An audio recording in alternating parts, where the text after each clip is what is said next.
Hello, good morning mga kamag-anak. Kaya nandito nga pala tayo sa okrahan ng kapatid ko. So yan, kung makikita nyo ang papayat ng puno ng okra at ng mais dahil mga kamag-anak nalubog rin yan sa damo. Gawa nga nung napakadalas na pag-ulan dito mga kamag-anak, halos hindi tayo nakakapag-asikaso ng ating mga pananim, no? So ayun, yung kabila niyan mga kamag-anak, ayun yung may nagdadamo na yun, yun. Yan o. Tsaka ayun. Yun.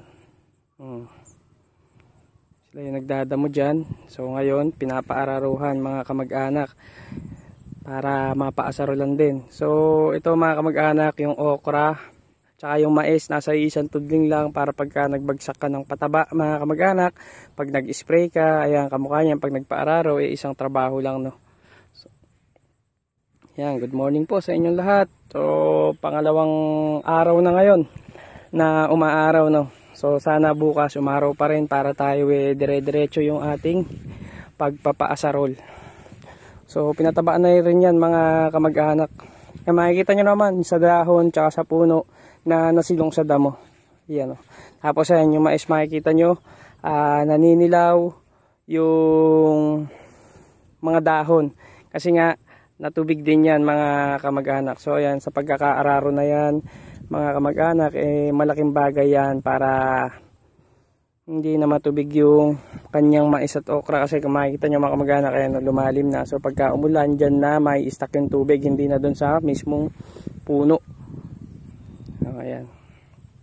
So ayan, nakita nyo yung kalabaw, merong net sa may net dun sa kanyang bibig. Siyempre, para hindi niya makain yung mais.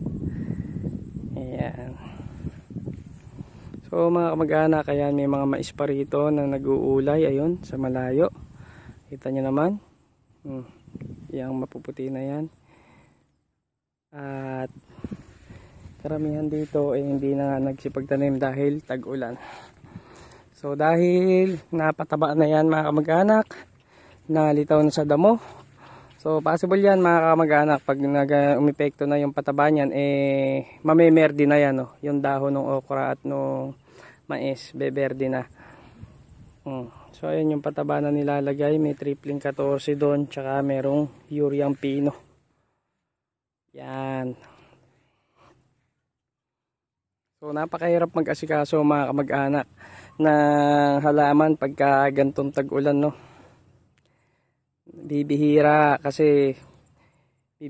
malusong kasi nga ulan ng ulan. So syempre hindi ka naman pwedeng mag-asarol kapag ka umuulan, hindi ka rin pwedeng mag-spray o magpadamo ng umuulan. So napakahirap pumanap ng magdadamo na kahit umuulan ay lumulusong.